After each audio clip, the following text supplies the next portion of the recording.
The onset of the coronavirus pandemic is forcing institutions around the world to rethink about one particularly germy service: cold, hard cash.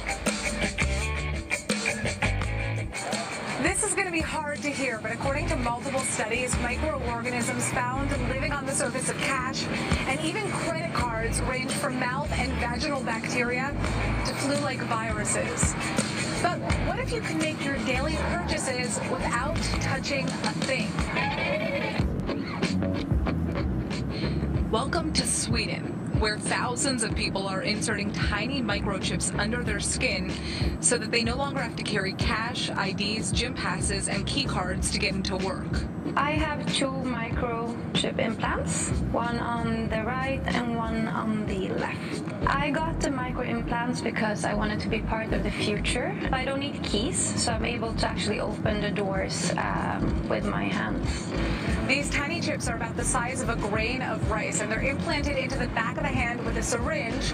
And so far, about 3,000 Swedes have gotten them implemented. So in Sweden, you can actually use it to put your train tickets inside. You can actually use it with Scandinavia's biggest gym chain, so you don't actually need to show your membership card. I use it personally as a business card, so you can actually put your phone on my hand and then my LinkedIn pops up.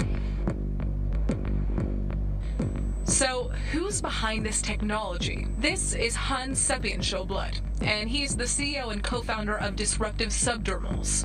They're one of the leading companies when it comes to developing microchip technologies. I first encountered chip implants for humans almost 10 years ago.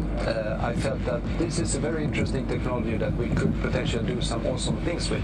So I bought a bunch online, got together a bunch of friends, and we had our first chip implant party. The number one reason for getting an implant is simply convenience.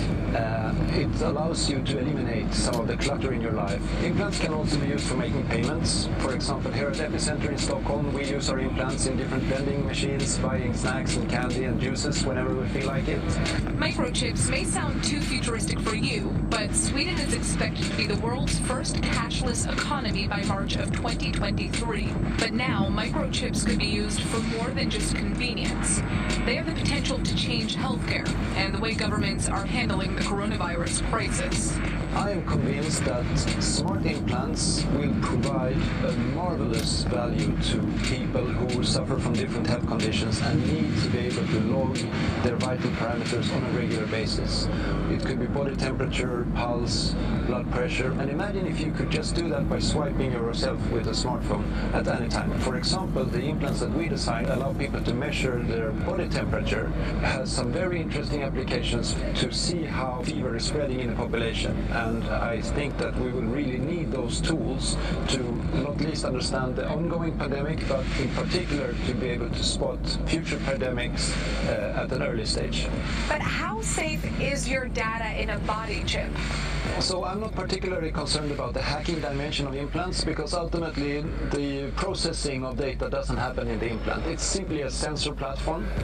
All the processing happens in the smartphone. That's where the data is analyzed and where it's packaged and presented. Cybertech experts still cite potential issues with data handling. If data isn't secure, others can access your info.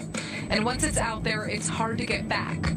And in some cases, users could even be giving their data away without even realizing it in the terms and conditions that they sign on their smartphones. But with the way technology is headed, we could see a future where microchip implanting becomes the norm.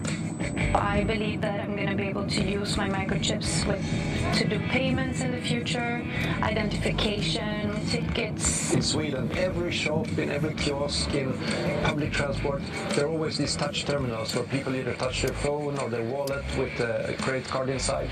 So this means that the infrastructure for making payments also with an implant are already there.